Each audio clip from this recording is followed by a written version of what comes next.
Hello friends, I am Pradip Das and welcome to finance with Deep, যেখানে আমরা finance এবং insurance সম্পর্কে জানব।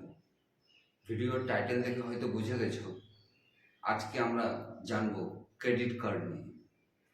Credit card is like plastic money.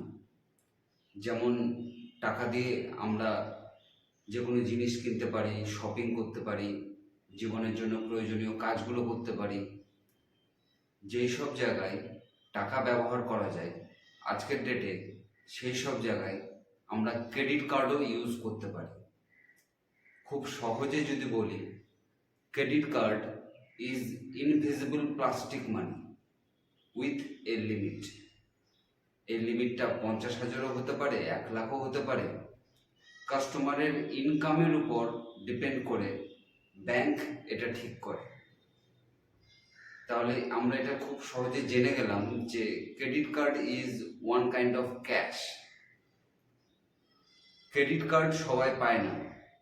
Credit card bank issue করে দুটো জিনিসের উপর ভিত্তি করে। ফার্স্ট, কাস্টমারের স্যালারি বা আইটিআর কত। সেকেন্ড, কাস্টমারের সিবিল স্কোর কত। সিবিল স্কোর নিয়ে আমরা বিস্তারিত আলোচনা করেছি। যদি সেই ভিডিওগুলো কেউ না দেখে থাকো তাহলে অবশ্যই দেখে নিও। ক্রেডিট কার্ড ডেবিট কার্ড বা এটিএম কার্ডের মতোই। পার্থক্যটা শুধু এখানে, ডেবিট কার্ড দিয়ে আমরা সেই টাকাটাই তুলতে পারি যেটা আমাদের অ্যাকাউন্টে থাকে, আর ক্রেডিট কার্ডে ব্যাংক কাস্টমারকে একটা লিমিট ঠিক করে দেয় তার ইনকামের উপর ভিত্তি করে। কাস্টমার প্রয়োজন বোধে সেই টাকাটা ক্রেডিট বা ধার হিসাবে ব্যবহার করতে পারে, যেটা আবার তাকে 40 বা 45 দিনের মধ্যে ফেরত দিতে হবে। যদি 40 থেকে 45 দিনের মধ্যে কাস্টমার ওই টাকাটা ফেরত দিয়ে দেয়, তাহলে তাকে কোনো ইন্টারেস্ট দিতে হয় না।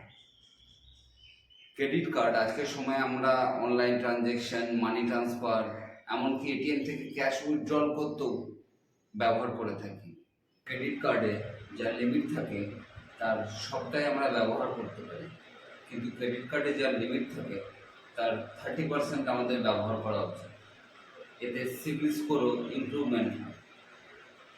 ক্রেডিট কার্ডে যে লিমিট থাকে সেটাকে আমরা মান্থলি ইএমআইতেও কনভার্ট করতে পারি। এই ছিল ক্রেডিট কার্ড নিয়ে বিস্তারিত আলোচনা। Friends, like, share and subscribe. যদি ভিডিওটি ইনফরমেটিভ হয়ে থাকে তাহলে বন্ধুদের মাঝে অবশ্যই শেয়ার করুন।